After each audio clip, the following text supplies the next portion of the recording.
So good evening, ladies and gentlemen. Welcome to our program on health and well-being, organized by the Salam Center and the PPG group of GP Direct.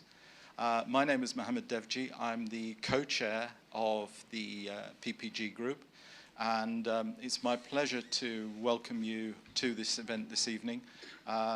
Unfortunately, despite the weather, we have, it's still a good turnout, so thank you so much for taking time to come and join us this evening. I hope that what you will get from this evening is some really valuable information in terms of how to help yourself be a bit more healthy and hopefully live a little longer, and also avoid maybe getting some major illnesses as well. So we've tried to make the title a little bit provocative, but hopefully what you will find is of interest to you. So just to run through the agenda very briefly, I'll do brief introductions, and then I'm going to hand over to Sukaina, followed by Ilyas, followed by our doctor from GP Direct, Dr. Jamila, who is part of our PPG. And then we'll wrap up the evening with some closing remarks from my fellow co-chair, David Bell, followed by time for some question and answer. So we're aiming to wrap up the presentations by about 20 to 8, which will leave us enough time to then do some Q&A as well. So I have the pleasure of introducing this evening our excellent panel. We have Sukaina Abdulhussein, who is an award-winning nutritionist and the founder of Sukaina Nutrition. We have Ilyas Govani, who is a personal trainer and online coach, and the founder and owner of Gains with Govinchy. And we have our own Dr. Jamila Sherif, who is part of the team at GP Direct, and will be talking to you on various aspects of how to improve your health as well. And last but not least, we have David Bell, who is our co-chair and has been one of the drivers of the PPG in terms of keeping us on the straight and narrow, and David will provide some closing remarks at the end. So without further ado, I'm going to pass the mic over to Sukaina and ask her to give her talk. Thank you. Hi, everyone. Okay, so I wanted to start off with a question for you guys. What does nutrition mean to you? So when I say nutrition or healthy eating, what does that mean to you? You can shout out some answers if you want. Fuel. A balanced diet, fuel. What else? Healthy food. Balance, yeah. Fruits, vegetables. What else? Nuts. Yeah. Nuts, seeds, legumes, yeah. Energy. Anything else that we haven't said? Okay, fine. And when I say, what does good nutrition habits mean to you? Water, what do you say, water? No, sorry? Junk food, yeah. No junk food. Balanced diet. Anything else? Eating healthy, yeah. What else? So controlling sugar, preventing cholesterol, preventing disease. Timely eating. No snack. Okay, so what I'm trying to get out here is that nutrition is very bespoke to individuals. So what I think of good nutrition might be different to what you might think as an individual to good nutrition. So someone, for example, who is training for a marathon might need snacks in between meals, okay? Does that mean that snacking is bad altogether? No. Someone who might be trying to lose weight, snacking might be not so good for them, okay? So nutrition isn't all for one. It's not one size fits all. It's very bespoke to you. So when you're scrolling on Instagram or you're scrolling on Facebook and you see someone say, oh, this is what healthy eating means, and you try to replicate that, that might not work for you as an individual. Okay, so the principles I'm going to go through today is basic foundations of healthy eating and nutrition, but we need to make sure it's bespoke to you and your circumstances. Does that sound good? Okay, so the baseline is good nutrition means that you are hydrating. Someone might say no sugar. Someone might say having a balanced diet. Counting calories is another one that I see often, and avoiding bad foods. Okay? But nutrition, in the basic definition, is the way we nourish not just our bodies, but also our energy, our spirit, and our connection to life. It's not just about fueling ourselves, it's about honoring our bodies to be able to thrive, heal, and feel alive. Okay? And it's an act of self-respect and self-love. So every bite is a chance to care for yourself, to listen in and say, I am worthy of feeling good. Okay. We need to be able to nourish ourselves, not just because of how we feel right now, but what our future selves are going to say. Okay? So in 20 years' time, do you want to be able to play with your grandkids? Are you at the age of wanting to play with your grandkids right now? Does your nutrition and your food fuel that? Are you respecting your bodies enough? That's the sort of questions that you need to be asking yourself. So when you look at this picture, on the left and on the right, give me words that are shouting out to you and the comparisons between the left and the right side.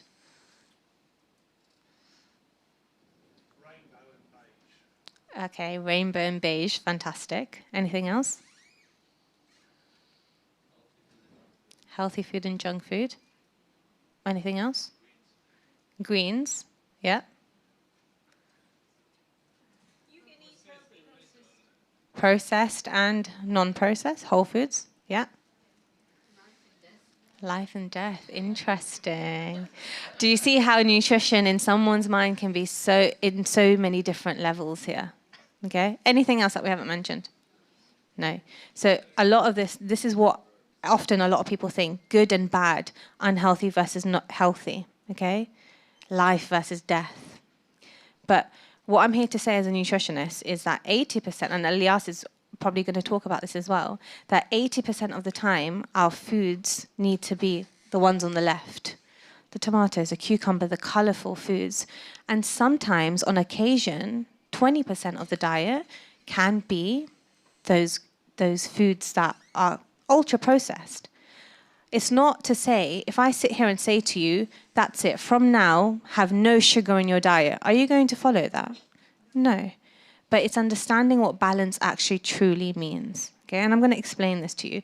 Obviously, the foods that are more indulgent can be quite high in fat and sugar, and that can cause disease. And in turn, indirectly, can also cause cancer.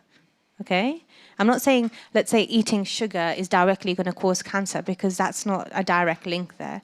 But eating too much sugar can cause obesity and being overweight. And that, in turn, can increase the chances of having 15 different types of cancer, or increased risk. Okay? So we want to try to manage that. Now, the maximum allowance, how much, I'm going to ask this question, how many sugar cubes do you think is a maximum allowance that the government tells us that you can have to help prevent disease or to manage the risk of disease? 1, okay. 7, I think you counted my slide on the next slide, but yes, it's 7 sugar cubes. That's around 30 grams. So the government say the maximum allowance is 30 grams of sugar per day. Okay, that's 7 sugar cubes. A standard Cadbury bar contains 6. So you have 1 sugar cube left. But do we stop at just the Cadbury bar? No.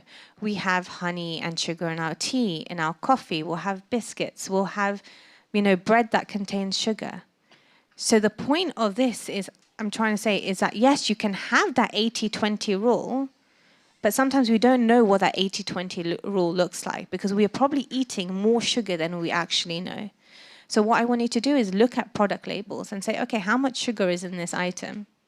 right? If you turn the pack on the back of the packaging, you'll be able to see how much the Cadbury bar contains, how much the biscuit, per biscuit, how much sugar it contains. Because reducing the amount of sugar that we consume will help overall with disease prevention and with the risk of cancer as well, indirectly. Sure. Okay, so this is we can take questions afterwards, but I'm going to answer this now. So we have two types of sugar. We have natural sugars and we have free sugars. Okay, the sugar found in fruit, basically a science lesson for you all, but the sugar found in fruit is within the cells of the fruit. Okay, but as soon as you blend that fruit, let's say, you're removing all of its fiber, and you're just left with free sugars. Now, free sugars is what basically causes your blood sugar levels to go up and down and up and down. But if you have the whole fruit also contains fiber, which helps basically balance out your blood sugar levels. Yeah? And added sugar, like you have in chocolate bars, and when you add sugar into tea, that's a sort of sugar that you need to be mindful of. Okay? But the sugar found in fruit is fine because it's actually within the cell matrix. So it doesn't do the same thing in your body that natural free sugars would. And also it contains fiber to help sustain your blood sugar levels for longer. Does that make sense? Okay, amazing. Now, in terms of diet prevention, there's a lot of research to suggest that there are certain foods that help drive down inflammation in your body, that can help reduce the risk of disease, like cancer, and also antioxidant-rich foods. Okay? One thing that I want you to take away from this session is I want you to start introducing 30 different plants in your diet per week. Now, that sounds like a lot, okay, but I'm going to show you a really good way in doing that. If you incorporate 30 different plants in your diet per week, it can help reduce the risk of disease. There is evidence to suggest this, okay? And it can help increase the amount of foods that will help drive down inflammation in your body. Okay? So, how do you do this? Number one, eat the rainbow.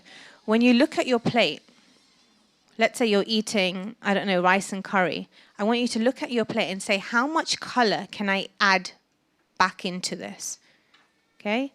The more color that you have on your plate, the more variety, the more antioxidants and the more polyphenols that you're going to be getting that will help support disease prevention. Okay? If you're having, let's say, a burger and chips, I want you to have that side salad alongside of it to help with antioxidant levels, to help with reducing, driving down the inflammation. Okay? I want you to limit ultra-processed foods. Okay? So things like cakes and biscuits and chocolates, added sugars, like I just mentioned, alcohol intake, and artificial sweeteners as well. Okay?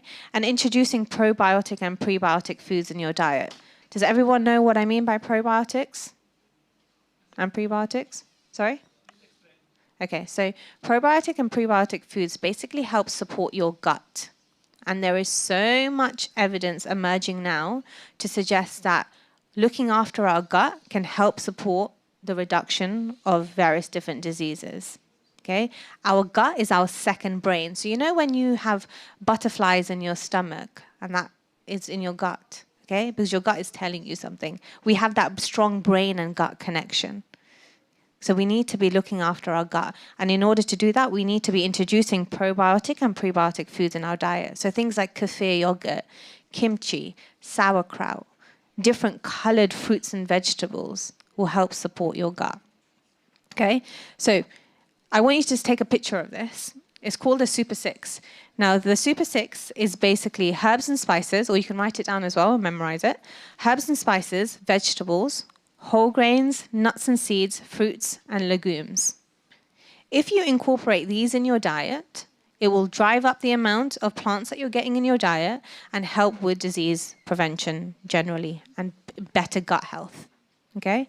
So let's say in one day, you were to have a portion of whole grain rice, a banana, some lentils, and a handful of nuts and seeds, okay?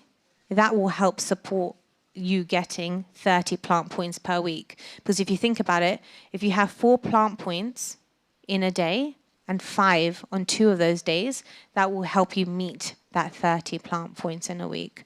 Does that make sense? Yeah? So if you incorporate, I'm going to say it one more time. If you incorporate all of these different fruits and different foods, the Super 6, in your diet, okay, 4 each day, and on 2 of those days, 5, that will help you equate to 30 different plants per week. So if you add, let's say, you know, you're making chicken and you're adding some ground cumin, that's a plant point. If you're adding in some paprika, that's some plant points. So that goes into the herbs and spices. Okay, so I want you to incorporate as many herbs and spices that you possibly can, and reduce the amount of salt of the salt that you're having as well. Okay, because again, the amount of salt that we're having can increase the risk of, what can salt increase the risk of? Blood pressure. So use herbs and spices to flavor your foods instead. Okay, what I do personally, so when I'm making curry and rice, for example, I won't put salt in the rice. I'll put salt in the curry, because essentially we're eating it together. We combine it together, right? So you're still going to get that salt flavor, and I bump up the amount of herbs and spices that I'm having as well. Okay, so we just went through that. And I also want you to think about the different variety of plants that you're getting as well. So let's say usually you are a banana person and you like to have bananas every single morning. I want you to switch it up and have an apple instead. Okay? The different variety of fruits and vegetables will give you different antioxidants, will give you different vitamins and minerals that can help support your overall health. So I want you not just to think about, okay, I need to increase my fruits and vegetable intake. I want you to think, okay, how many different types of fruits and vegetables can I have? If you usually go for red peppers, go for yellow peppers. If you usually go for peas, go for carrots. Okay, switch it up. Think about the plant diversity. And here's some examples as well. So mashed potatoes, instead of going for white mashed potatoes, go for sweet potatoes or mashed parsnips. Instead of boiled peas, go for asparagus or spinach or kale. Instead of cheese, go for hummus or yogurt. Instead of red meat, okay? Because red meat, if you're having too much of red meat, it can drive up. What can red meat cause? Do you know? Okay, if you have too much of it.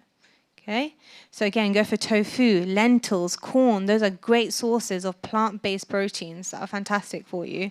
If you go for white bread, go for sourdough or rye bread or brown bread. I want you to change things up. Do you know what fiber is good for?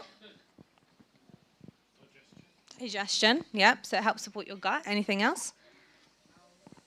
Sorry? Constipation, yeah. So essentially, fiber supports the health by keeping digestion regular, feeding the healthy gut microbiome, okay, lowering inflammation. Too much inflammation can cause diseases, and helping remove harmful substances from the body, okay, which then can overall reduce the risk of diseases and cancer. And a lot of people think, okay, they need to get fiber from various different things. You know, when you go to a supermarket, something says high in fiber, and it might be like a bar, like some sort of sports bar with protein and fiber in it. But actually, naturally, we have so many whole foods that contain a ton of fiber. So we need to be aiming for at least 30 grams of fiber per day. Okay, and these are examples on the screen of different fiber sources. So green peas is a massive one. So one cup of green peas can give you a lot of fiber, like a ton of fiber. I don't know what the exact measurement is, but I think it's around 6 to 7 grams per portion, which is a lot. Okay, so when next time you're making some food, add some peas into it. Next time you're having your breakfast, your eggs, have a bit of avocado next to it. Okay, think about ways to bump up your fiber intake. There's a lot of research to suggest that the Mediterranean diet is a very, very good diet to follow to help with disease prevention. Has anybody heard of the Mediterranean diet before? Yeah? Does anyone follow it? Okay. Anyone else? So the Mediterranean diet, basically, is mostly having, at the bottom, you see vegetables, whole grains, fruits, olive oil, beans, nuts, legumes, seeds, herbs, and spices. So remember how we spoke about the Super Six earlier? So that's what the foundations of the Mediterranean diet is. Okay, and then occasionally, once to twice a week, having fish and seafood in your diet. So 1 portion of oily fish and 1 portion of non-oily fish per week. So oily fish, do you know what oily fish is? Give me shout out oily fish to me. Salmon, mackerel, fresh tuna, not tinned tuna. So they'll say that it's oily fish, but it's not classified as oily if it's tinned. Okay. But then you have the non-oily fish, which is things like cod and whitefish, for example. So having 1 portion of non-oily and 1 portion of oily fish per week. And then keeping things like eggs and dairy and meat to a minimum, around 2 to 3 times a week. Reducing how much red wine that you have, but have it, if you do have alcohol, having it in small amounts. Water intake, at least 3 cups a day. And limiting things like sweets and meats that are quite high in saturated fat, so your red meat. Okay, so those are the principles of the Mediterranean diet. And I have a lot of clients that are South Asian as well, and they say to me, well, I still want to enjoy my curries, for example, right? But you can still take these principles and implement it to having a different cultured diet. But it's just the principles that you need to follow. Okay? Do you have any questions for me? Or we'll take questions in the end, I think. Okay, amazing. Thank you very much.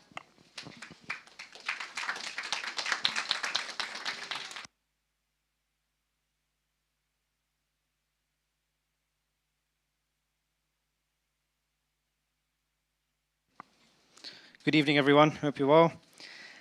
So I too would like to start with a couple of questions, and feel free to shout out.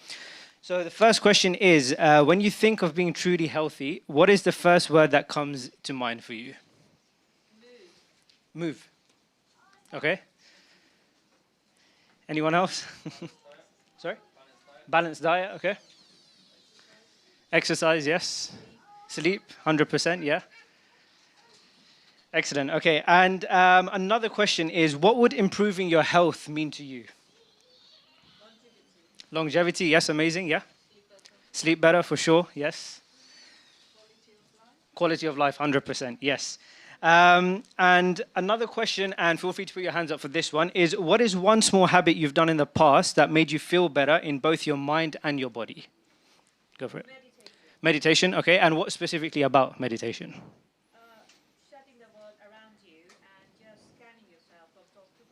Amazing. Okay. Anybody else? Breathing. And what specifically about breathing? Excellent. Excellent. And anybody else? Sorry? Swimming. Amazing. And what specifically about swimming? Amazing. Excellent. Excellent. That's really, really good. So why regular activity matters. So I think when I speak to a lot of people, when I've spoken to clients in the past, I think everyone knows the benefits about regular activity, but sometimes it's actually really good to get a reminder of why exercising, walking, weightlifting, swimming, meditation, yoga, all of these things have an impact on our life. So the first thing is, which is the topic of our discussion today, is that it reduces things like cancer, things like diabetes, high cholesterol. Often we tend to blame these health conditions on genetics, especially in our Asian culture. We'll say that my grandfather has a heart problem, so I'm bound to have a heart attack as well. And what usually happens is, yes, genetics does play a part in it, but sometimes we also walk ourselves into these health problems. And a massive way to avoid having high cholesterol, having diabetes, cancer, whatever it might be, is to engage in regular activity. So I'll give an example of a client I worked with about a year ago. His diabetic levels were, his cholesterol levels, were around 6.1, 6.2. And when I spoke to him, he's like, yeah, my father used to have it, my grandfather used to have it. And I said, okay, cool, genetics does have a part of it. Then I asked him, what's your lifestyle like? So he's like, okay, I go to the office 3 times a week. I work from home twice a week. And within that, I just sit on my desk all day long. So I said, okay, that's problem number one is that you're not really moving. What's your diet like? And he said to me, a typical Asian diet, which is if I get time for breakfast, I'm going to have breakfast. On the way to work, I'll pick up a croissant and a coffee. Lunch is takeout, and dinner is whatever the wife makes for me. So we said, okay, cool. We need to make some changes. And for 1 year, we made 3 simple changes. Number one, we led a high-protein diet. We cut down on things like snacking and sugar, but we didn't get rid of them. We brought them into more control. So like Sukaina said, it's the 80-20 rule, where you have a balance, where you know and have the discipline of when to say yes and when to say no. The next thing we introduced into his lifestyle was walking and weightlifting. These 2 things are like golden keys to gaining better health. And the last thing was his sleep. Sleep has a massive impact on how our body functions with things like digestive system, our mood, and poor sleep can also lead to things like snacking and needing and craving sugar for some reason. So with exercise and with better nutrition, we can definitely reduce the risk of these health problems.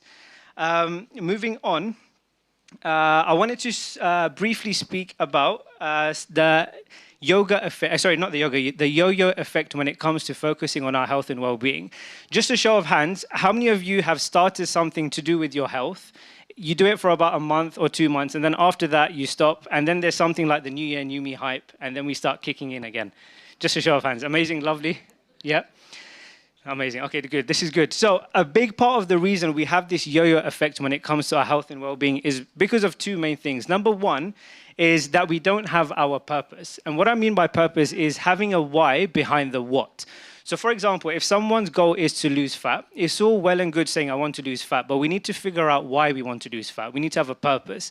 And the reason we need to have that purpose is because a lot of the time motivation could be low, life is busy, and we're not going to feel like wanting to do anything. But when we remember why somebody wants to lose fat, for example, fitting better into clothes, being able to keep up with kids and grandkids, being able to play sports, all of these things keep us going.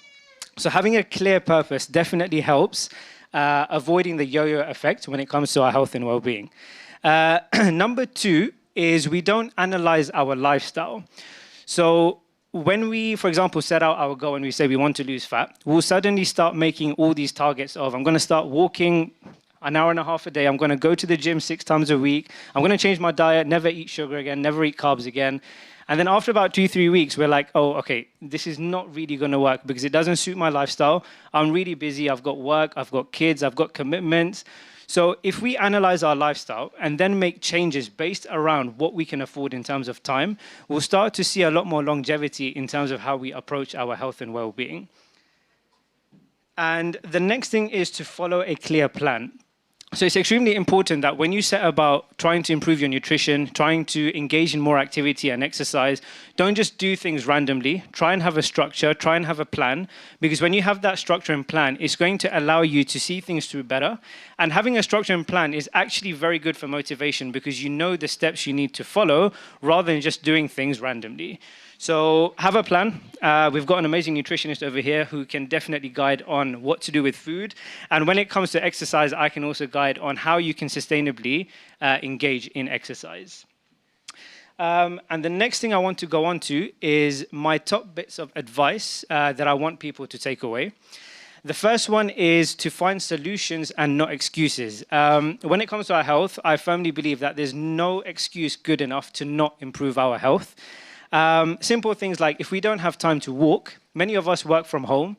It's really easy to get a walking pad and take some meetings whilst walking at the same time.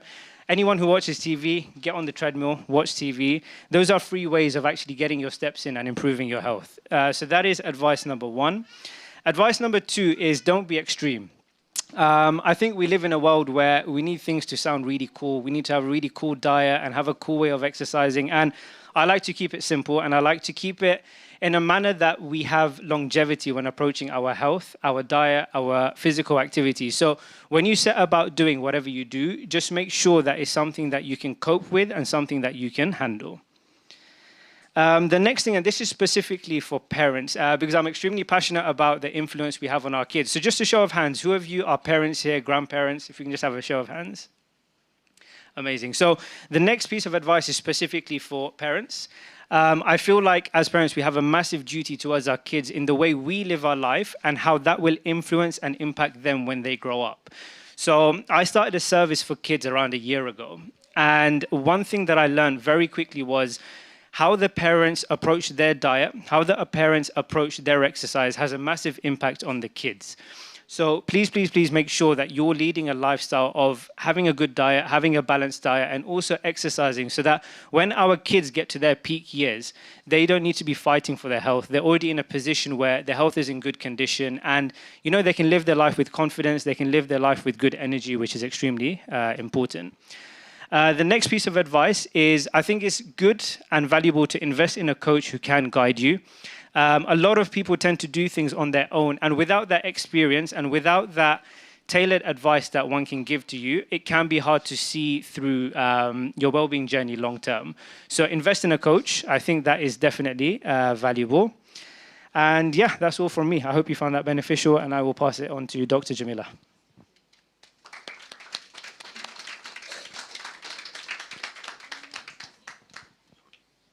Hello, everyone. Thank you so much, everyone, for coming. It's an amazing turnout, and I think it's evidence to how much you all care about your health. So that I practice what I preach, I'm going to get everyone just to stand up. And what I'd like you to do is just follow what I'm doing. This is called a calf raise. And sitting, as I'm going to show you, is very bad for our health. It's very dangerous. It actually reduces years of our life. So if you're sitting 30 minutes, every 45 minutes, after that, take a rest. Do this. So on your tiptoes, as high as you can go. And this is called a calf raise.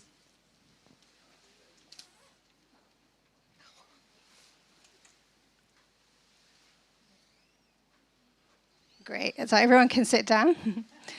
So what I'm going to be talking about are, so we're obviously from what we've already covered, yes, our lifestyle choices have a massive impact on our health.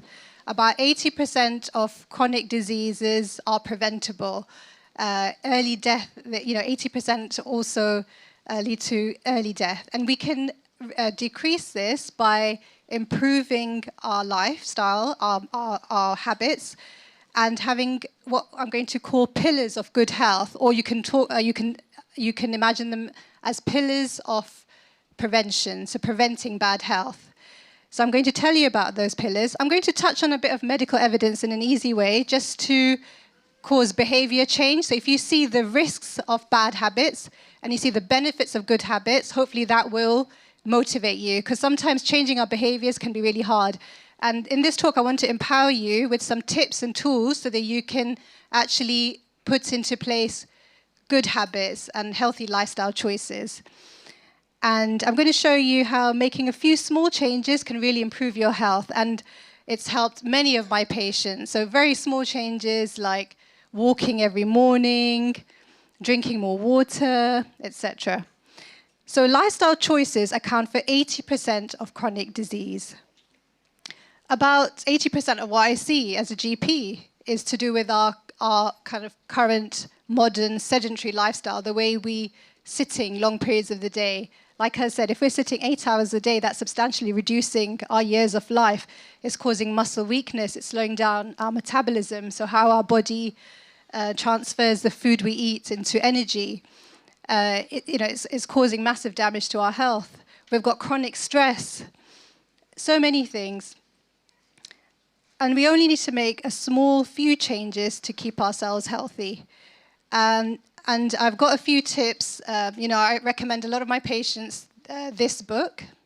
It's called The 4-Pillar Plan. Dr. Ranjan Chatterjee is excellent. So he has podcasts, he has TV shows. And the 4 pillars that we're going to introduce are dealing with our stress, so through mental well-being, 1. Our nutrition, eating better, and we've covered that really well. Moving more, so physical activity. And our sleep, so we're having a good amount of sleep. And there's lots of websites with information. I've got a resource here that you can look at. So the title of this talk was, of this program was, Does Our Diet and Lifestyle Impact on Our Health? And yes, big time. So if we look here, if we were not to smoke, if we were to keep to a healthy weight, if we were to do at least 30 minutes of exercise a day and have a healthy diet, as Sukaina has described, we would cut down our risk of diabetes by 93%, lower risk of heart disease by 81%, and our overall risk of cancer by 35%. And I'm not saying that definitely if you have a healthy lifestyle, you are going to guarantee that you can prevent cancer. No, but you can substantially reduce your risk. Do you know what the leading cause of cancer is in the UK? Not stress? Smoking, that's right, smoking, yeah. And the second? Obesity. I think I heard obesity there? Yeah, so it's obesity. So that's in our hands, and that's a big thing I want you to take away. Your health is in your hands. Chronic disease is increasing. I think I was reading by 2035, 2/3 of the population over 35 is going to have more than one chronic disease. Year on year, the consultations for GPs are increasing. You know everyone's waiting to see a GP. But actually, if we can prevent these diseases and people have the knowledge and then they can take on board changes that they can make into their lifestyle, we can prevent so much. So let's go through the core pillars again. So nutrition, movement, sleep, mental well-being. Take a picture of this if you need to, because these are the things that you need to focus on to improve your life.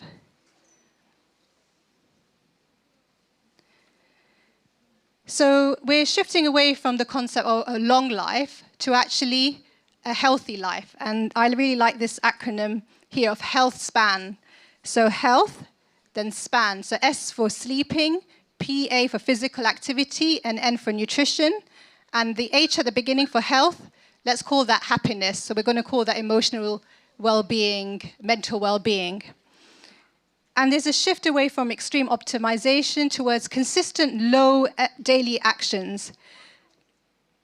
So as I've said, and I'm going to say it again and again, small combined improvements in your sleep, in your physical activity and diet can give you a longer, healthier life. And just to show this is just in the media last week based on some medical studies that have been done. So just 5 minutes more exercise and 30 minutes less sitting could help millions live longer. That's really powerful. And there was another really interesting study. This is the sort of the medical sort of jargon, but just to explain it, it was very simple. So it was about if you're not getting enough sleep, just sleeping a little bit longer, adding a few minutes more exercise into your day, and then increasing your portion of veg by half could add a year to your life. This is a study that was done. And it was very small numbers. I think 5 minutes more activity each day, 2 minutes more, 5 minutes more sleep each day, 2 minutes more activity, and then just increasing your vegetable portions.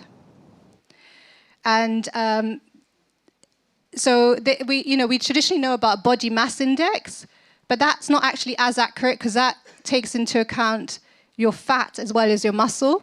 And there's a much more move towards your waist circumference as a marker for your risk of diabetes, heart disease. And it's very easy to do. And the public health message from the NHS is keep your waist to less than half your height. And I just wanted to illustrate for you, how you can measure that. So just very simply, taking just your waist and just across like that, and that should be half your height. So it's much more accessible than BMI. It's something you can measure at home and you can check. Is your waist less than half your height or not? And then work towards that. Why is it so important? Because it's a marker of how much fat is around your organs. That fat causes inflammation and then leads to disease. The other thing I want to emphasize, there's a move away now with the new evidence to, sitting all day, 8-9 hours at the office, and then, maybe doing half an hour exercise. Actually, it's a 24-hour picture. So your exercise should be built into your day. And you can actually offset the harms of sitting for long periods. As we said, like 8 hours sitting is very harmful for you by doing what we just did.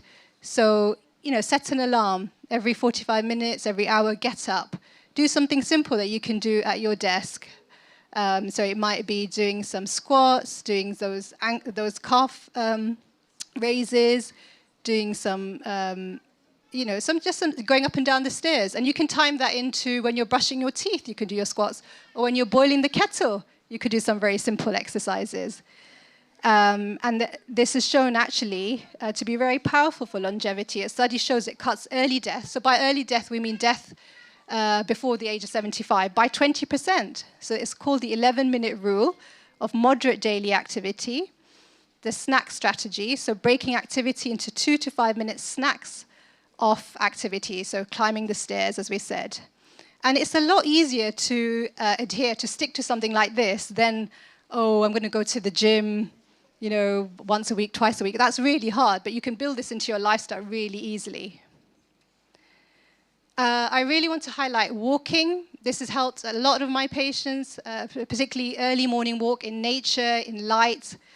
It reduces arthritis, pain, prevents arthritis. It reduces dementia risk significantly. It reduces cancer, reduces heart disease, so many things. So it's so simple. And people might not be able to afford the gym, but everyone can afford to walk. And I just wanted to highlight, in Harrow, we have these Harrow walking groups. And at GP Direct, we have every Sunday morning a walking group. And we've got lovely parks in Harrow as well.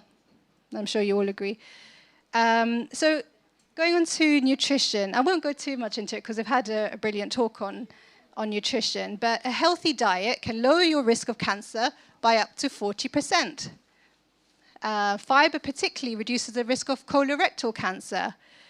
We touched on the gut health connection. A healthy gut is so essential for our general health.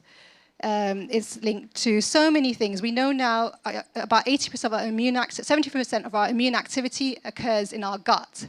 That's why you see that, with the unhealthy diet, we have a rise in allergies.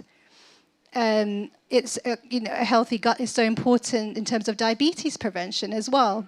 So in our gut, there's what we call a microbiome, lots of bugs, made of bacteria, viruses, fungi. We've got good and bad. But our current diet that we have, the Western diet, or you can think of that as refined carbs, the refined carbs are the processed carbs, so white rice, white bread. It strips away all the fiber, all the nutrients. It's absorbed a lot earlier in the gut. It doesn't get to the large intestine where the microbiome is. And the microbiome then don't get the good microbiome. They don't get the nutrients they need. And then as a result, we have bad microbiome and then inflammation and disease like cancer, like diabetes. So it's so important to feed our gut what it needs. So that's a good, healthy diet that Sukaina explained, and food with fiber. And fiber can be thought of the super nutrient. It's hard to cut down carbs, but you can have complex carbs, so brown rice, etc. Fiber is a complex carb, and it's so good for us. So Sukaina's already touched on, I think our slides are actually really similar, but I won't go through that. But my tips would be to get your 30 plant foods of different colors, have 2 different vegetables with each meal. And a simple tip I've been trying myself is in your breakfast, maybe having some avocado, some olives. Sukaina mentioned polyphenols, so that's a kind of phytonutrient. These are the compounds that you get from colored vegetables.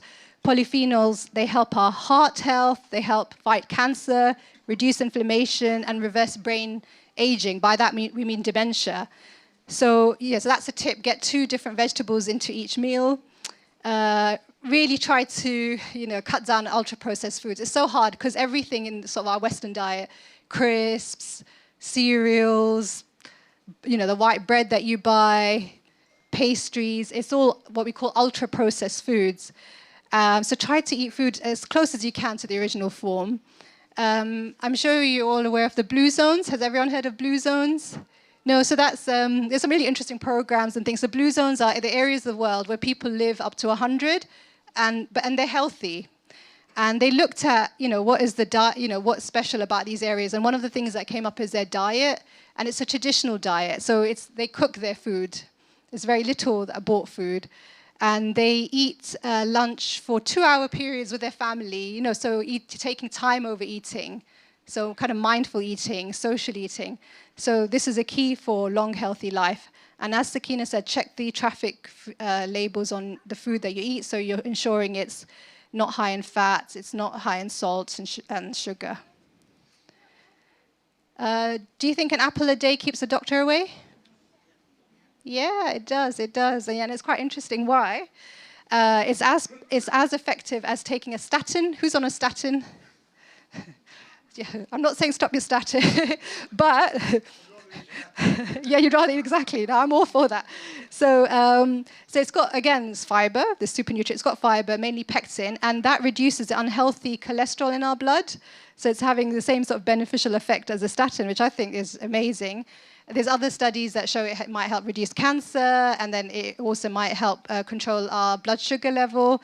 So it really is a superfood. So, you know, sometimes in these traditional things, there's so much wisdom. Another thing, and this is, you know, I advise a lot of my patients intermittent fasting. So rest your gut. It's so, so important. There's so much increasing evidence. So, you know, whatever you can manage, but try time-restricted eating, so microfasts. So 12, 10, or 8-hour eating windows. Try to align your eating with your normal, you know, your body clock. So we call this metabolic alignment. So aligning your eating windows with your internal clock, what we call circadian rhythm. So when we wake up in the morning, our cortisol level, cortisol hormone, it's our stress hormone, that's quite high in the morning. In the evening, we secrete something called melatonin, which we call the sleep hormone. And so, you know, we're eating in line with what our body's doing. When our body's more active, it's better we consume in those daylight hours. In the night, we don't consume. And night snacking is one of the worst things I think people can do for their health. So why? Because eating in the morning, your body's active, your metabolism is working, you're going to burn that off. So for example, if you stop eating after 7 p.m., I don't know how many people do that. Who stops eating after 7 p.m.? So yeah, if others try that, it will have a really beneficial effect on your health. You can drink water, avoid obviously caffeine at that time. So outside your eating windows, you can have water, herbal tea. And intermittent fasting is slightly different. So you have 16 hours, 8 hours. So for example, you won't have breakfast. You'll have your meal at 12, and you'll have another meal at 8. In between, you'll have water, herbal teas, and then you won't eat again the next day till 12. There's a lot of evidence that this is effective for reversal of diabetes, losing weight, highly effective. But I'm not saying advocating everyone go that extreme. For those who are trying to lose weight, etc., yes. But other people can just try to do what we're trying to do. So stop eating after 7 p.m., then fast through till 7 a.m. So benefits, it lowers levels of inflammation, improves your blood sugar control, and improves your immune system, and it gives your body a detox. Alcohol, so there's new research that shows alcohol is linked to 7 types of cancer, and if you're going for cancer prevention, it's best not to drink alcohol. Social health, so key to mental well-being, and I think this is really stark. So loneliness kills. It's as powerful as smoking and alcoholism. And why is that? It leads to inflammation, it leads to disease of the heart. Yeah, so it's now medically recognized as having a similar likelihood of death to smoking and 15 cigarettes a day. And again, I just wanted to point out, as a PPG, we've been really keen to promote social activity. So we set up a Beacon Social Place that takes place every Tuesday, and you can speak to some of our PPG groups. And some of my patients that have attended that, who have otherwise been really lonely and depressed, they've said for them it's been a life changer just to come to this social space, play bingo, have a warm meal, speak to others. And so I think we have to recognize so many people in our community are very isolated. In terms of mental well-being, the 5 NHS steps to mental well-being are great. So social connection, exercise, giving. So giving means giving your time, volunteering, charity. We've got some leaflets about volunteering activities at the back. Learning new skills. That's something that also protects against dementia. And mindfulness. So people talked about meditation, breathing. Those are all mindfulness activities. A really good one, and that is described in this book that I just wanted to, again, just demonstrate, is called the 3-4-5 breathing technique. Breathing techniques have benefited so many people just in terms of, helping with anxiety, helping them manage through the day. So does anyone know the 3-4-5 sort of yoga breathing technique? Yeah? Yeah. Do you want to demonstrate it? Or? What I was doing today, hello everyone, can I? Good evening everyone. My name is Komal Malhotra, and I work for Harrow Carers. And lovely to hear this talk, because I remember coming from India, I learned my first yoga lesson at the age of 10. And I never knew that I'll be migrating here, settling here, and teaching yoga. And I've been teaching yoga for the last 25 years. It's just a blessing. It's so beautiful. So I remember myself going through a breathing problem. I had asthma because of the weather. You have allergies. And I knew that I have been gifted with this knowledge and I need to use it for myself. So I practiced my breathing. I was in a car. It was very tight. I don't know how many of you have got asthma here. It becomes very tight, like you have got a truck over your chest. So the breathing which really helps is the 4 square breath. But today what we are going to do, during the COVID time as well, we were asked to inhale deeply, so the capacity of the lungs improves. So what we're going to do at this moment, we're going to find out what's our capacity naturally as we are sitting on a chair. So keeping your feet away from each other, so we don't need to cross our legs, if you can make yourself comfortable. And thank you for giving me this opportunity. Okay. And it's such a lovely session over here that people are coming and learning what's best for them. And guess what? If you don't do anything about it, guess who's coming? If you don't take action for your own health, who is coming? No one. No one is coming, isn't it? So we take the responsibility of who we are, how we are, and moreover, for me, living a longer life matters, or living a healthy life no matter how long I live for, isn't it? So let's keep our back straight and be very comfortable. Relax your shoulders, all right? And whatever our lungs are, we're going to just breathe in and breathe out. So don't do anything, just observe how you are breathing at this moment. So what happens when we sit like this? We do diaphragmatic breathing. We have a muscle under a rib cage. When we breathe in, the diaphragm goes down. But if I crunch my lower back and squeeze my tummy, the diaphragm has got no room to move. So we restrict our breathing. So keeping the back straight gives a room for the diaphragm to move freely. All right, and from here, you're going to breathe in. 1, 2, 3, in. 1, 2, 3, out. It doesn't have to be 4. It can be 1, 2, in, 1, 2, breathe out. 1, 2, in. Just keep doing it for a few times. And how to increase the capacity of breathing? You inhale all the way to the top, tiny bit more, and then breathe out gently. So inhale all the way to the top, tiny bit more, and breathe out. And doing this improves the quality of your life, improves the quality of your lungs, and everything on top of we discussed is your breathing, is your sleep. With a good breath, you will be sleeping well. And with that, everything will improve. Thank you.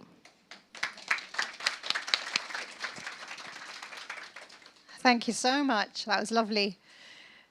So let's all keep up this practice of breathing and breath work. Yeah, you're going to advertise your class. I would like to volunteer here for people, they can come for free and do it. Let's talk about it with our PPG group. Yeah, definitely. And just moving on. So at the back, please do grab the 5 steps to well-being. And if you do need help with your mental well-being, we have talking therapies where you can self-refer. So we've got the self-referral slips at the back. So please do feel free to pick that up. So really powerful, I think we're realizing now, this is really interesting, the power of purpose. A clear sense of purpose is clinically linked to lower rates of dementia and heart disease. So giving us longer, healthier lives. So that your sense of purpose may be, whatever it might be. It may be volunteering somewhere. It may be someone that you care for. And also, again, for a lot of my patients who have been low in mood, depressed, keeping a gratitude journal has really helped. So every morning, just recommending them to write 3 things they're grateful for. And that might be a roof over their house. That might be a loving spouse. It may be a beautiful garden. But just 3 things, and it really does help people. I just wanted to highlight this as well. Again, my patients are depressed. I really tell them, I'm not too keen on giving pills, and for the patients that aren't, and there's other options. So we know that for mild to moderate depression, exercise is as effective as psychological therapy and as medication. So this is great. The new science of sleep. So we know sleep is very important for us. And I just wanted to say this stark, this kind of jumps out at you. So adults over 45 who sleep less than 6 hours a night are 200% more likely to have a heart attack or stroke during their lifetime compared to someone who's getting the required amount of sleep. Routinely sleeping less than 6-7 hours a night, so this is routinely, it demolishes your immune system, more than doubling your risk of cancer. So that's quite frightening. And I think if it's one an important takeaway for all of you today is to protect your 7 to 9 hour sleep window. We talked about our sort of body clock, so circadian hygiene, prioritizing morning sunlight. And ironically, that actually helps with insomnia. So again, I recommend patients to take a morning walk in the light. We don't have much of it in winter, but whatever light you can, prioritize your morning walk, and that will help you sleep better. Also, taking a shower, a slightly cooler shower, about half an hour before your bedtime. It releases melatonin in our body, which is our sleep hormone, and hopefully that will help you sleep better. This is about, there's research and evidence, and maybe people might do this, but a short 5 to 15-minute nap to improve your your mental alertness. I don't know if anyone gets a chance. Very difficult in our modern lifestyle to do this. Does anyone get a chance to have a nap? I'd love to have a siesta, but no, that's fine. I'll let you off. Yeah. So who can remember the 4 pillars that we've said? Just shout them out, the 4 pillars. What are the 4 pillars? 4 pillars in our lifestyle that can reduce our risk of disease, help us live longer, healthier lives. Physical activity. Nutrition. Thank you. Eating healthy. Sleep and mental well-being. And how are we going to do that? Social connection, breathing, mindfulness, exercise. So just to bring home the point, dementia, which is increasing in, worldwide. Almost half of all dementia cases could be prevented or delayed. And I can't zoom in, but you can look. It's the same things that we've been talking about. Smoking, depression, social isolation. Yeah, so dementia prevention. How can we do it? And again, just illustrating another condition, very common. 1 in 8 women get breast cancer. And so just here, walking 150 minutes a week reduces your risk by 20-25%. And again, it's all the same risk factors. So stopping smoking, reducing our alcohol intake, not getting overweight, avoiding a high-fat diet. You can answer this now. Could the food you eat influence your risk of breast cancer? Yeah. And what kind of diet should you have? Fiber. We're banging on about fiber today, yeah. And no single best diet but it's a diet that has high fiber, fruits, vegetables, feeding the healthy bacteria in our gut, the gut microbiome with the good food, not the food that necessarily we crave or that's, but it's the food that is actually good for us. So key takeaways, it's about consistency, not intensity. Remember we said about the exercise snacking, just getting up every 45 minutes or every hour if you're sitting at a desk, or if you're just watching TV or whatever you're doing, get up, do some calf raises, do some going up and down the stairs. So these are your movement snacks. Less sitting time. Who's going to try to sit less? Yeah? Try to sit less. Or if you just try to, so, we saw about improving our lifespan, our health span by reducing our sitting time by 30 minutes. Prioritize fiber, Sukaina's told us. Try to have those 5 different color of veg every day. Protect your sleeping window. And I haven't got a mental well-being one, but whatever it might be, do something that helps your mental well-being. In our society today, it's constant stress, and that's leading to chronic inflammation. It's the news that we're seeing, the feeds, checking our phones. A big thing for your sleep and mental well-being, put away your phones at a certain time. Don't, I don't want to go on about it, but it's a big problem in our society. So those are the takeaways. I'd like, this is meant to be quite practical. Just think today to yourself, I'll give you a minute, just think of one change that you're going to make and implement that for the coming week. And then hopefully over the next few weeks, you can add in a few small changes and see how, does it make you feel better? And it will definitely lower your risks of chronic disease like diabetes, cancer, blood pressure. And it's not only about reducing risk. In some cases, it can reverse conditions like diabetes. So yeah, I hope that's been helpful and will inspire a few people to make changes.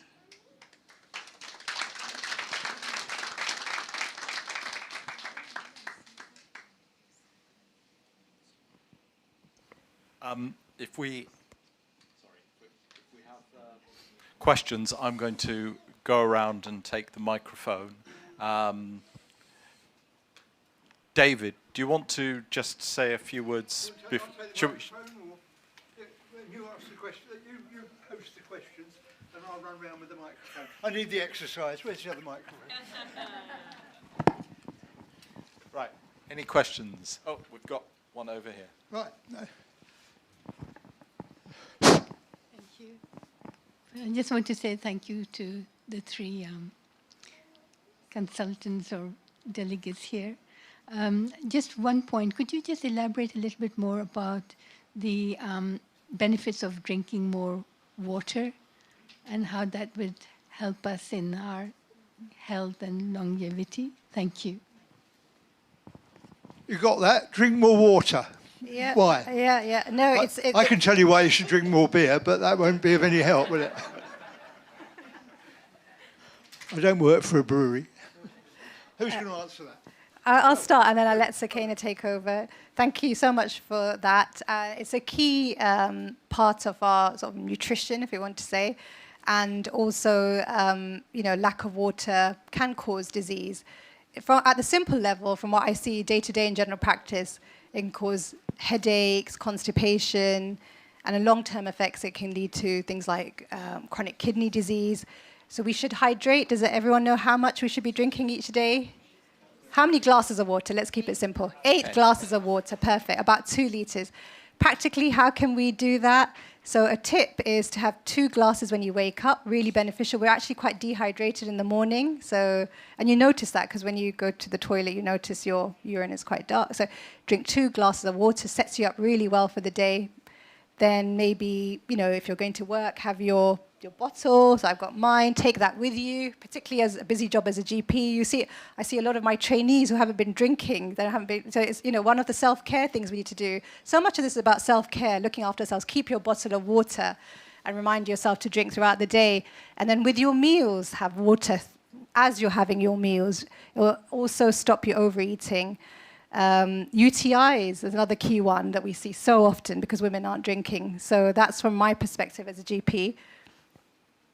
Yeah, I think you're bang on right.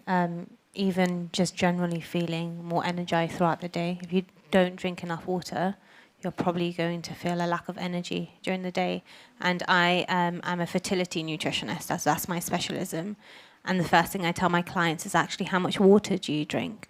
Because from a woman's health perspective, if you're trying to conceive, getting enough blood flow to your uterus, getting enough blood flow to your cells is so important when you're trying to conceive. So there's so many different areas that water is really, really important in. If you do lack water intake, one thing that Ilyas actually introduced me to was something called habit stacking, where you stack a habit that is already happening in your daily routine to a new habit to make it form. So for example, every day as a habit, you'll brush your teeth, right? So after brushing your teeth, have some water. If, for example, your habit is, I don't know, taking out your bins every day, that's the habit that you do every day. After taking out the bins, have some water. So that way, throughout the day, if you have habits already in place, add that water intake to that to make sure that you're drinking throughout the day, okay? Hi there, good evening all. Thank you very much for your your discussion, etc.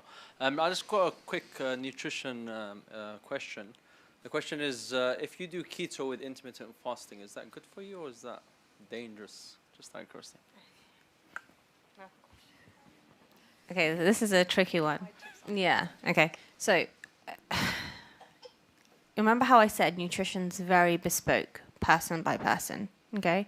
This is where I can't say you can't do the 5-2 or you can't do keto. Now, from an evidence point of view, keto was actually made, you know why keto was already made, the diet? So it was actually for epilepsy. So children that had epilepsy had to go on high fat, low carb diets in order to reduce the risk of seizures. So that's when it was born. Obviously, are you doing it for weight loss or what is it for? Okay, so the whole concept of weight loss is you basically need to be in a calorie deficit, okay?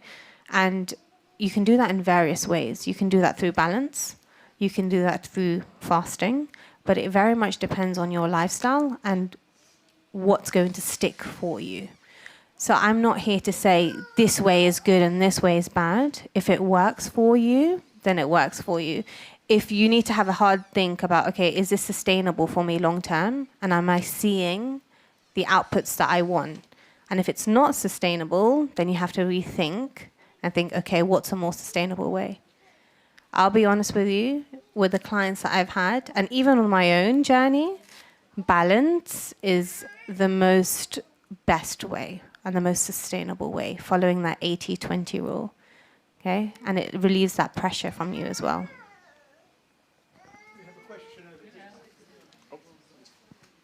Hi, thank you once again for all the information you've given us so far. I just wanted to ask, is dried fruit nutritious or not? So dried food do count towards your 5 a day. However, dried fruit is also quite high in sugar. So be mindful of how much you're consuming. So around a portion is around 80 grams of dried fruit, and that's one portion towards your 5 a day. But I would minimize it as much as possible and just get your fruits and vegetables from whole, fresh fruits instead, vegetables. No worries. Okay. I want to ask, you have to eat the good food, but I think whenever the weekends, my grandchildren comes to my home, and I eat the same food, they eat the same food. But as soon as they finish, they go in the garden and play, and I have to lie down in sofa. So, what is the difference? It is not only what you eat, but what you can absorb. Is it right? Now, my age, I cannot take all the food or nourishment from my food. And another thing, you talk about the bacteria in a gut. Now, there are plenty of variety of food in a supermarket you can get. And whether it is a proof, it is proved that it has increased your bacteria, or it is just like, commercial advertisement. Can you tell, please? Okay, so the first question about sort of understanding how much you're eating. So your grandchildren come home and you're eating the same amount as them, and you feel like you're tired at the end of it. So I want to introduce you to something, okay? I want you to tap into your hunger cues a little bit. So you have 2 types of hunger. One is called homeostatic hunger, and that's when you're physically hungry, where your stomach is growling and you want to eat. And the second is hedonic hunger, and that's eating for pleasure or eating for the sake of eating. What I want you to do is start tapping into that hunger, okay? Are you eating past the point of feeling full because you're eating with your grandkids and there's still food left on your plate and you're full, but you're just eating for the sake of it?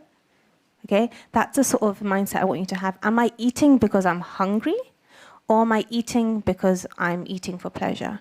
So when you go to a wedding, you might get wedding food, and then wedding cake comes out. Are you hungry for wedding cake? That's hedonic hunger. Okay, that's eating for pleasure. And the more you self-talk, what's your name? Okay, Kantia, did you say? Kantila. Okay, so I want you to say to yourself, okay, Kantila, I am eating because I'm hungry, but as soon as I feel that feeling of feeling satisfied, even if there's food on my plate, I'm going to stop and I'm going to put it away because I am feeling just satisfied. So my grandchildren can continue eating, but I'm feeling satisfied and that's where I'm going to stop. And then you can go in the garden with them and run. Yeah. Yeah. So it just depends on your hunger cues. So your appetite might be lower, which is why I'm saying you have to stop when you're feeling just satisfied. Yeah, so that was your second question. Okay. So, yeah. Yeah, so smart marketing is a real thing, okay?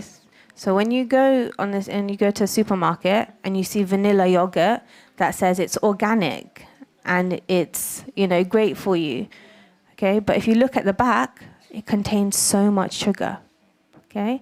So I want you to look at the product labels and see if there's any hidden ingredients. So things that will support your gut is pure kefir yogurt. But you also get kefir yogurt with vanilla flavoring or strawberry flavoring. That will increase your amount of sugar. So I want you to go for plain kefir yogurt. That will help support those good bugs in your gut. Okay? Sorry? Yeah, well, exactly. So there's so many different ways. So I want you to look at the ingredient labels and make sure that there's no hidden sugars or hidden things inside there that's not supposed to be. But just seeing organic on the front of the label is not enough sometimes. Yes, thanks. First of all, thank you very much for the panel and the time you put for us to talk. One question I have, which I normally wouldn't find a panel like you to ask, is a misinformation about the salt, actually, because you referred actually here, I think it was Sukaina actually referred the salt and the blood pressure, which is normal concept actually GPs have, and they recommend not to have for people actually have blood pressure. It is actually a bit, for me, not clear, because while I think there's a professor in King's College, which is the government, they brought 3 times 30% the salt consumption in the UK, which I've forgotten his name now. But when I was listening to this sort of talks and reading articles, what comes to mind is actually they normally say mammals in general don't need salt to consume daily, at least. What we have is enough for keeping us alive. But we know actually for mammals' growth, salt is quite essential. There are lots of examples actually for animals which they have to use it for the growth and healthy bone and things. So I'm not quite sure where we sit with salt, because I personally think salt is not at all, we shouldn't be against salt, because it's, when it actually affects on the blood pressure, is indirect effect, and it's not actually, we shouldn't cut it out. So I want to hear what you think about it. That's basically. I have a second question. If I have time, I would ask later, but I will leave it to you this part first. So I think we need salt in our diet. That's true, but it's how much salt that we're consuming that's a problem. Okay? we need, and we can talk about the science behind why we need a little bit of salt in our diet to stay, alive, to make sure our body is functioning. However, it's the overconsumption of salt which is causing high blood pressure, which then in turn is causing stroke and heart disease. It all goes back to that moderation piece and going back to how much we're consuming. Okay, there was a study by Action on Sugar, I don't know if you've seen it recently, but it showed that Brits are having, I think, 30 times, or having a certain amount of salt, I can't remember, in a day, which equates to having 30 packet of crisps per day. Okay, that's how much we are having in terms of salt intake. Okay. But this particular professor, I've forgotten his name, he's actually claiming he never had salt for the last 20 years. Mm-hmm. And he affected the government decision over the last 30 years to reduce the salt consumption in our diet in UK. Yeah. So I'm not quite sure where is that balance, which is you're talking Yeah, so I think the recommendation is maximum 6 grams of sugar, of salt, per day. And that's like a teaspoon, I think. But if you look at a packet of crisp, ready salted crisp, I don't know the nutrition information on that, but I'm pretty sure we're going over, right, that recommendation. And we put salt in our food. We put it in a lot, which is why I'm saying we bump up the herbs and spices instead and reduce the salt intake. And sometimes you might need the extra salt and electrolytes back into your diet. For example, if you're exercising a lot and you're sweating a lot, for example, there are certain times that you might need that extra amount. But for the average person, we're having too much. If I may have the second, definitely. The second one, I was the Mediterranean diet, which you referred to. Fish actually is a very big part of it, but in the news and lots of advertisement and thing comes out, new research, they always recommend not to have fish because of the heavy metals. Mercury levels. Mercury Yeah, level and those. so mercury levels, so if you're having 2 portions of fish per week, you're probably not going to be hitting that mercury level that you want. And you can also go for low mercury fish, for example. So I think, things like cod, mackerel, salmon are somewhat low mercury. Even with fertility clients, I say you need to be having 2 portions of fish, but maximum is 2 portions per week, not more. And again, it goes back to that moderation piece. Not too much, not too little, just the right amount.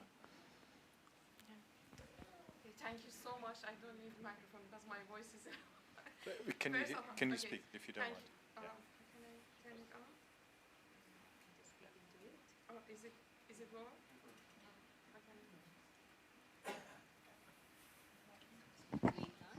on? Oh, yeah. Thank you so much. And I have really good memory from here, coming here. And I was waiting for this gathering since, from 2 o'clock. So I went to the library because my house is a bit far, and I had training in Harrow. So I was thinking, okay, if I go home, I will not come here.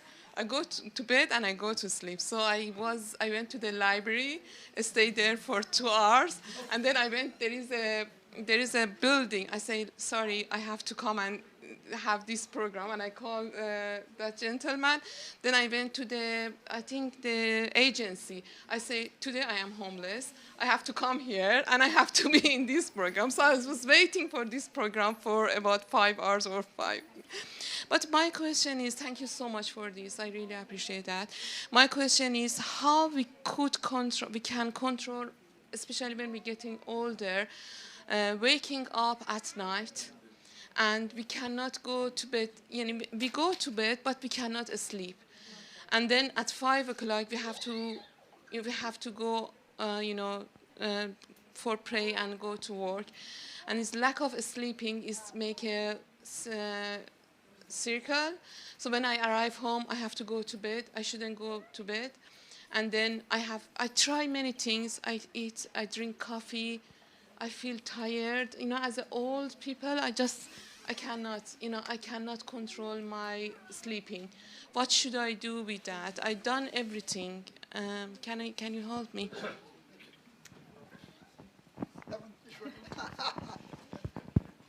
That's a difficult situation to be in. Some of my colleagues have that. Yeah. So I think what you're describing is someone who goes to bed, who's doing everything right. They're switching off their phone, they're making the room cool and dark, having the shower. Are they doing all the sort of sleep hygiene measures at the beginning and going to sleep at a reasonable time? So that would be the first sort of things I'd set into place. So they're aiming for their 7 to 9 window, maybe about 10 o'clock.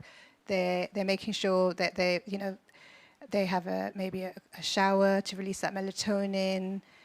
They do something calming like reading. The room is dark, the room is cool. They've been off their screen time before 90 minutes. They've not had any discussions or conversations that's going to excite them, make them emotional. So they're setting themselves up for a good night's sleep. They've stopped caffeine by maybe 3, 4 o'clock, had their last caffeinated drink, and that they're not drinking too many caffeinated drinks in the day. So they're doing the calming activity, then they're falling to sleep. Then my advice would be, if you're then waking up for whatever reason at 3 a.m., one of the tips from doing sort of sleep courses, further courses that I've done, is that sleep consultants recommend that you come out of your bed. So your bed is just for sleeping. You come out of your bed and you do something calming like reading or listening to something or some colouring, whatever might calm you down, make you sleepy. As soon as you feel sleepy, then you return to bed. If you can't sleep within half an hour, then you get up again. And that's because just lying in the bed awake creates anxiety, stress. So this is one of the tips from the sleep consultant training I've had. The other tip would be waking up in the morning at the same time. Even if you hadn't slept well the night before, just try to go through that day as normal. So wake up at consistent same time. So if it's 8 a.m. to go to work, make sure you keep doing that. The other kind of tip I mentioned was getting an early morning walk with light. That's really key to good sleep the next night again.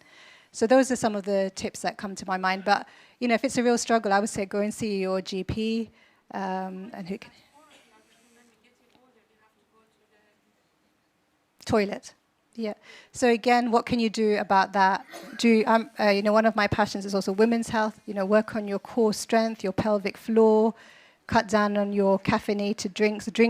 Hydrate throughout the day, but then maybe stop drinking after 7, 8 p.m. Yeah. So there's so much in that, but that's a whole nother topic. Yeah. And it's not only the women; the poor men are getting up several times, so they need to see their GP. David, do you want to say a few words to close? I'll always say a few words. You can hear me without the microphone. But first of all, thank you, Shana, Ilyas and Jamila. Is it working? No, it's all right, don't worry. You switched me off. Yeah, that's it. Try this, that's it, it's working.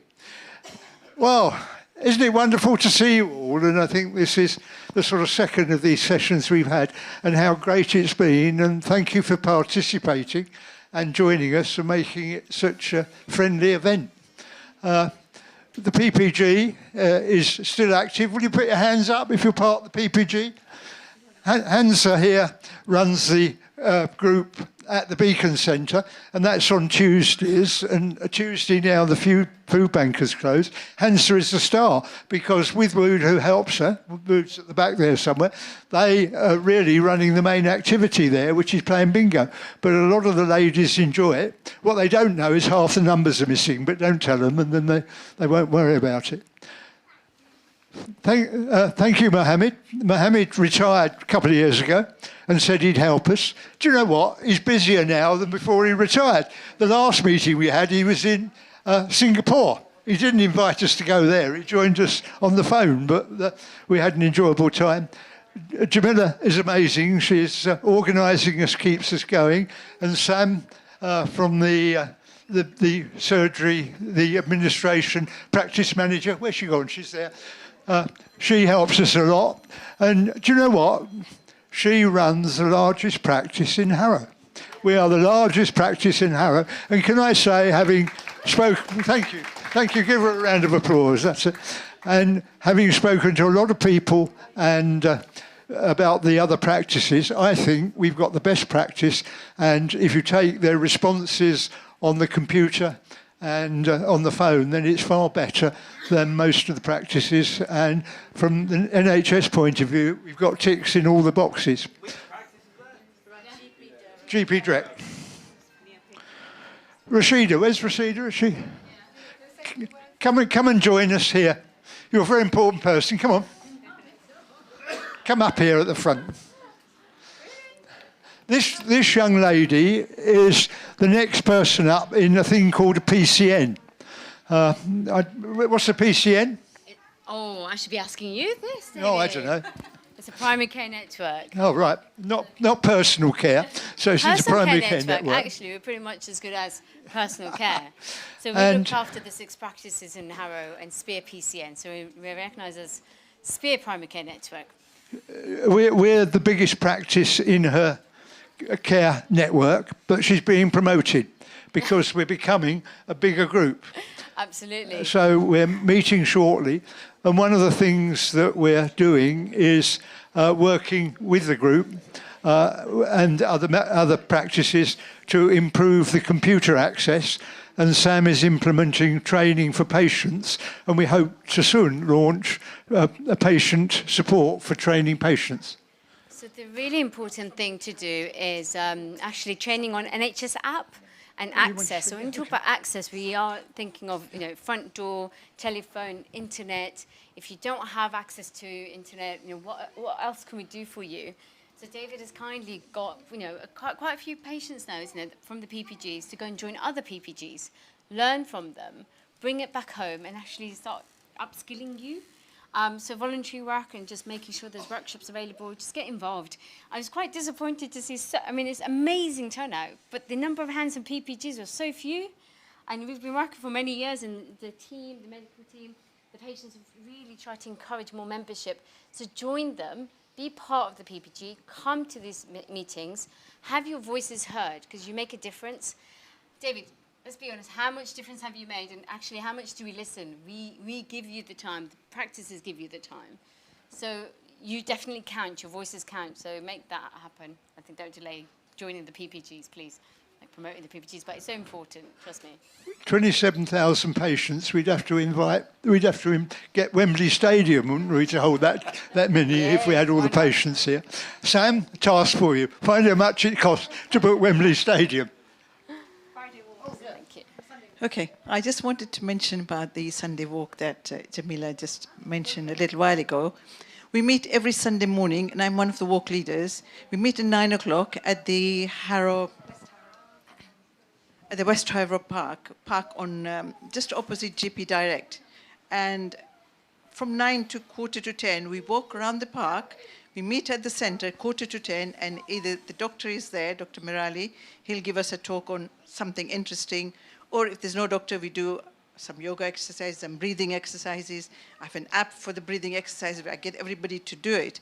So it is really, as they said, the exercise is important. So once a week, that walk, 45 minutes, it's not just walking, it's social as well, because you meet everybody, you have friends. We only have about 15 or 20 people that turn up out of the 300 members that have registered.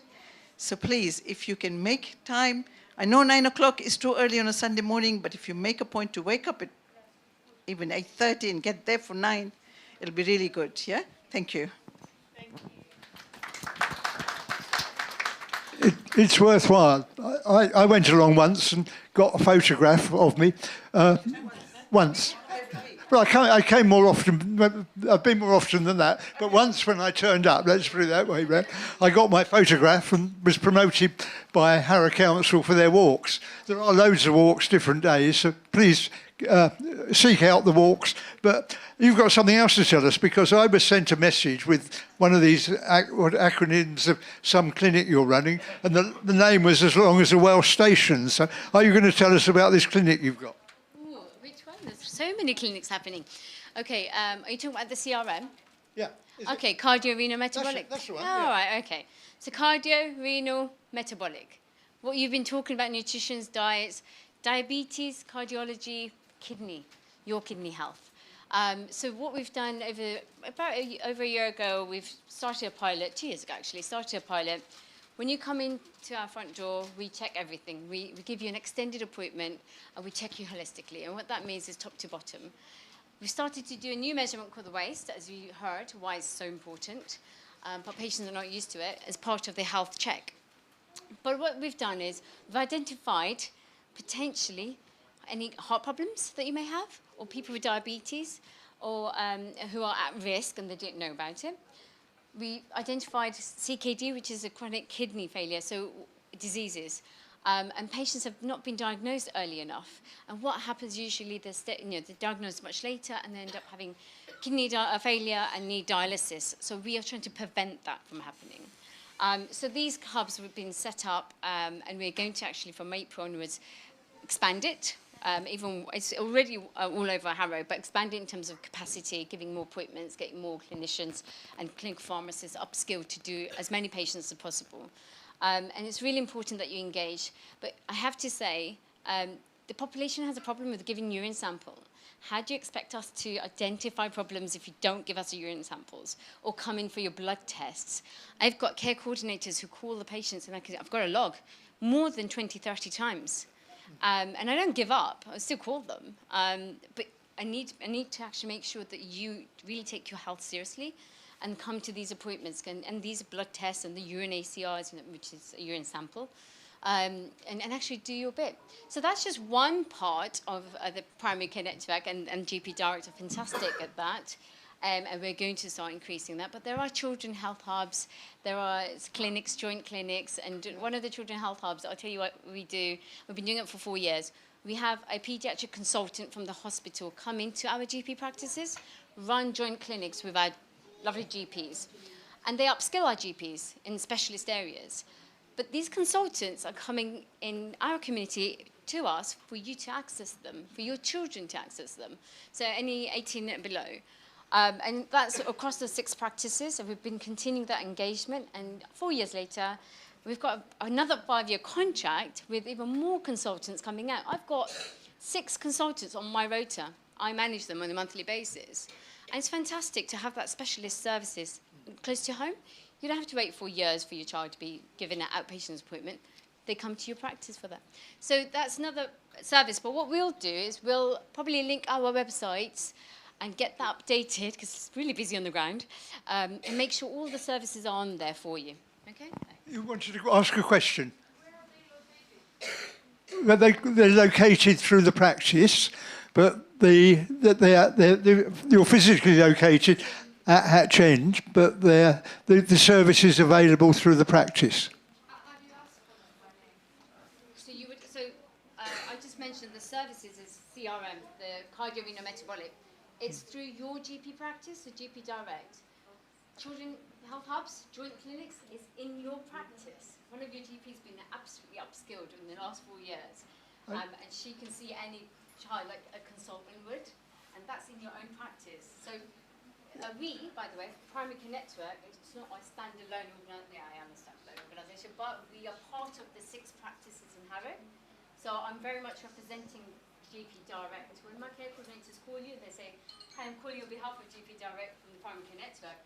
It's one organisation, we are one, and I think that's something that you need to probably get used to, the landscape, the changing landscape in NHS. It's really important, because when we are getting bigger and upscaling services and access, we can generate more in terms of funding, but give you more in terms of patient care and provisions. It's a funding resource for us, and what we're doing next month is having a meeting with Rosenda to see how we can work closer together so we can increase our share, if you like, in Trump processes, so we can get more share of the support through the practice. You've got a question?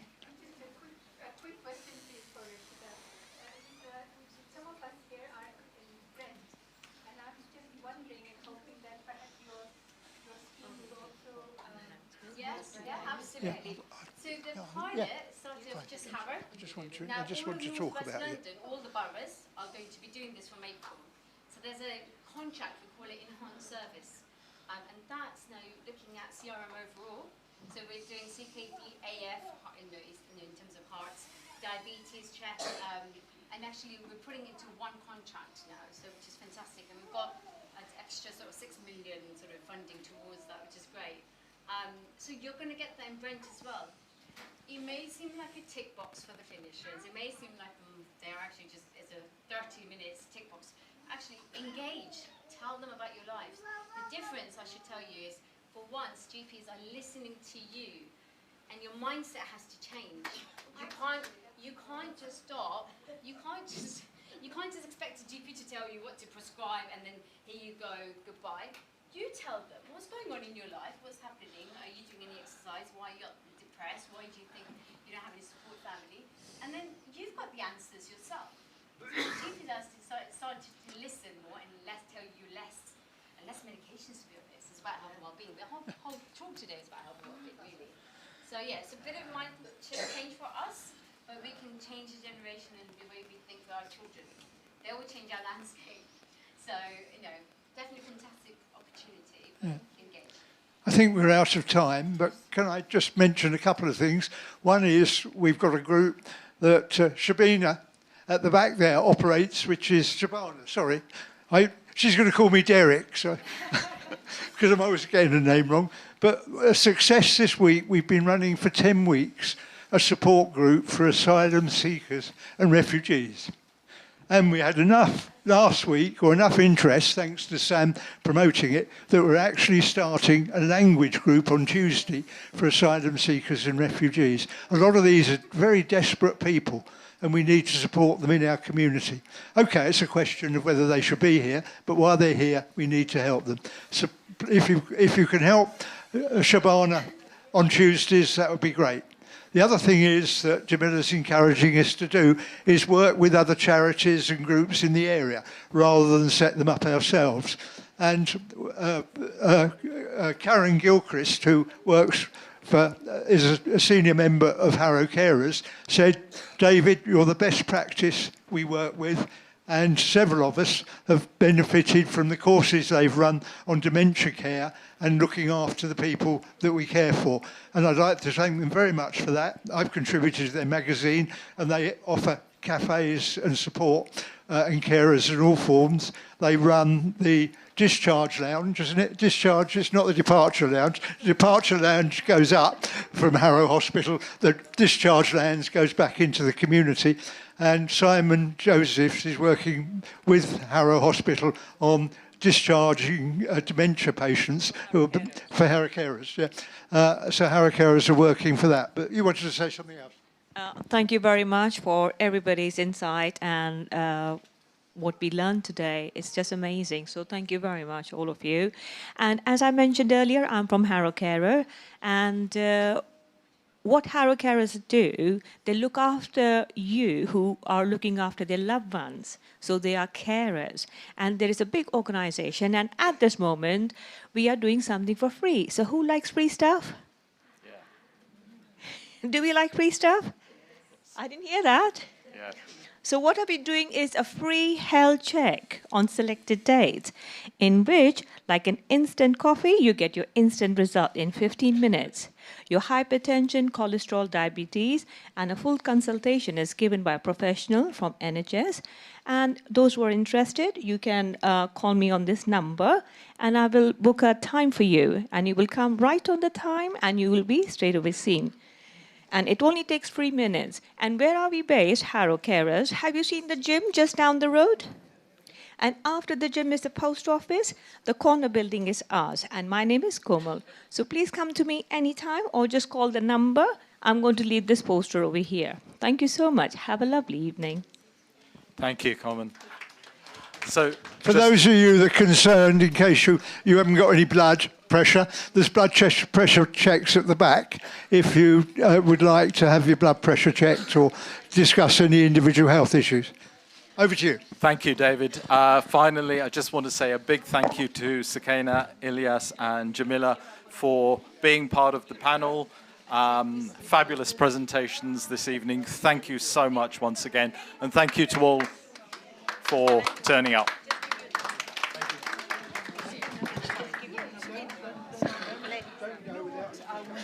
You know my son Khalid, you know? Anyway, fine. My grandmother is called eczema. Yeah. Okay. Severe eczema. I was wondering, has it got to do anything with gut and skin?